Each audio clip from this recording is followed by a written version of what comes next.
Bonsoir à tous, merci de nous suivre sur RTI 1. Le président togolais Faure Gnassingbé est arrivé à Abidjan ce lundi en milieu de matinée. Il a été accueilli à sa descente d'avion par le président ivoirien Alassane Ouattara. Faure Gnassingbé est en Côte d'Ivoire dans le cadre d'une visite de travail et d'amitié.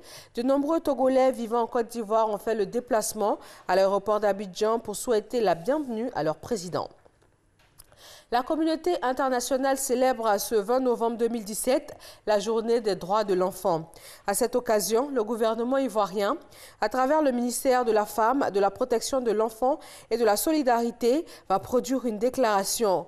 L'honneur est revenu à la vice-présidente du Parlement des enfants de lire la déclaration, c'était à Yamoussoukro, en présence de la ministre Maria Toukone. Africa Web Festival, c'est le rendez-vous annuel des professionnels des TIC et du numérique. La créativité, l'innovation et l'entrepreneuriat, c'est autour de ce thème que va se tenir cette plateforme d'échange et de partage d'expériences. Le lancement de la 4e édition a eu lieu ce vendredi.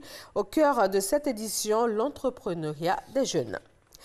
Au Maroc, une distribution d'aide alimentaire a tourné au drame dans un village du sud-ouest, faisant au moins 15 morts et une quinzaine de blessés, au moins pour l'instant décomptés, la plupart des femmes et des enfants.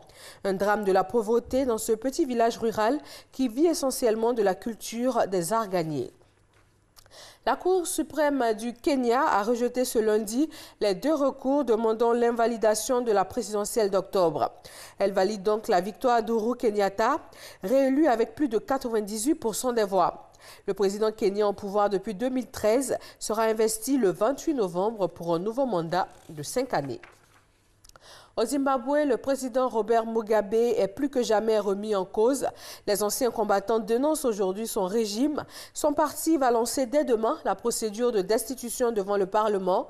Et dans le même temps, Robert Mugabe annonce un conseil des ministres également pour demain mardi. Le président allemand Frank-Walter Steinmeier a annoncé qu'il allait consulter au cours des prochains jours les chefs de tous les partis politiques du pays. Écartant de nouvelles élections à court terme, il appelle au compromis, selon le lendemain de l'échec des négociations sur la formation d'une coalition gouvernementale tripartite. Et voilà pour ce Flash Info. Merci de nous avoir suivis. Rendez-vous à 20 h pour le journal de RTI 1.